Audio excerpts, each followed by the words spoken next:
back at Dezerland Action Park in Orlando, Florida, and the Vicari Collector Car Auction. Well, the famous Plymouth Hemi Roadrunner will be up next. One of the most distinctive things about this that makes them valuable is if they have that purple horn that went beep, beep. I think that's somebody else's intellectual property. I'm not sure we're allowed to say that.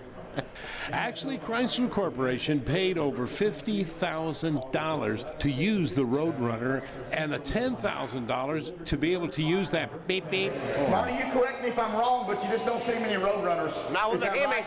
Not with a Hemi. I want to get 75, 75, 55, I want to get 75.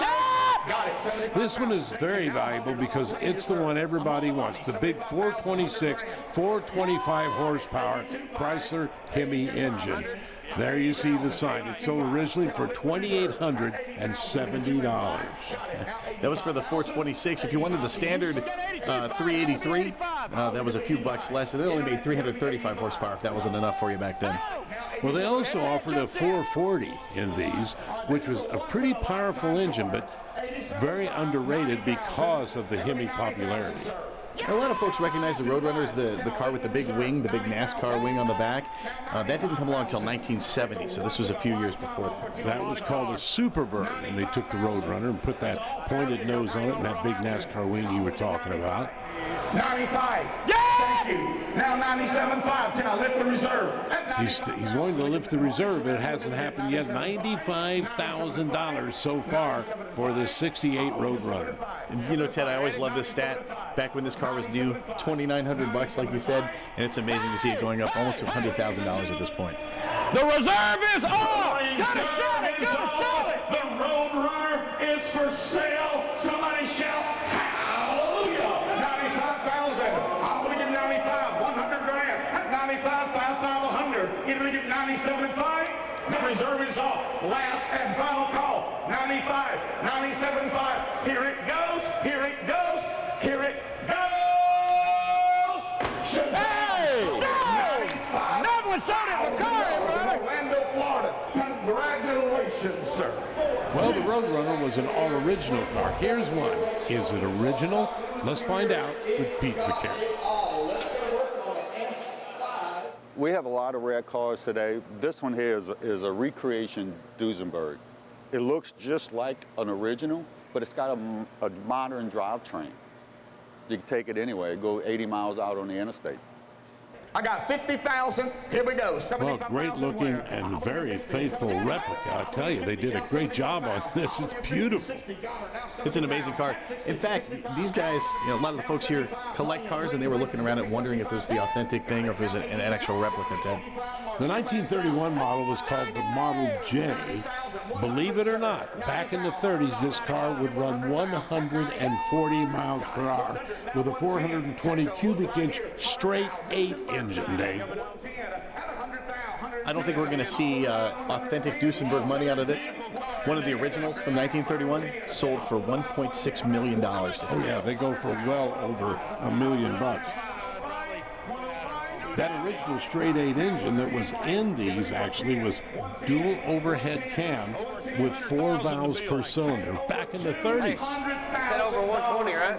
Yeah. He's got 105 right now. They gonna do it. 105, 110, at 105, 110,000. 110, get it. Here, 110, 110. Can I do it, Timmy? 105, 110. Got it. 115. We're well up over $100,000. 115. Yeah, let's do it. Everybody get 150. Got it. Now 120. Can I lift the reserve? The auctioneer's asking to have the reserve lift. The reserve. 115, 120, 120, 120.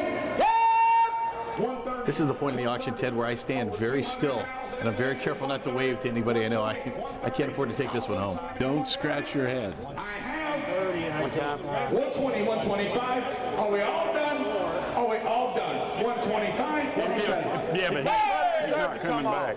Hey, Peter, I got a man that'll bid again, and this man will probably bid again, but they want the reserve off now.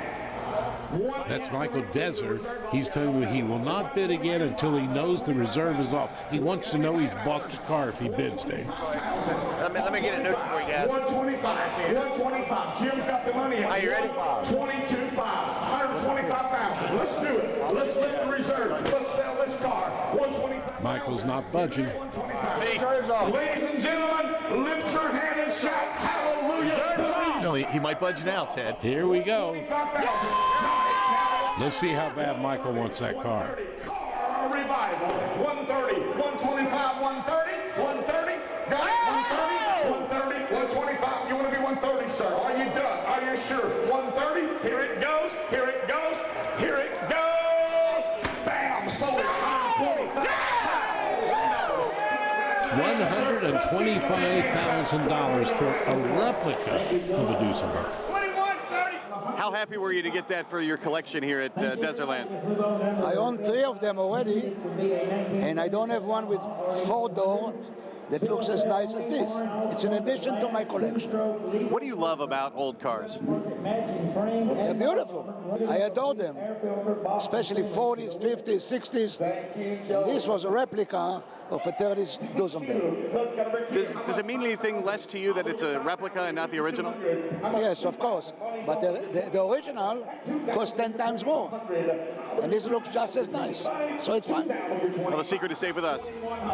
Dezerland Action Park isn't just a car museum. There's something here for the whole family, as our Dave Dobson explains. Yes, we're having a great time here at the Vicari auction, but there's so much more to do here at Dezerland. Florida's longest indoor go-kart track. We got bowling, pinball, something for the entire family. And let's not forget a $200 million car collection. We're going to tell you more about that when we come back to the Vicari Classic Car Auction here on CBS Sports.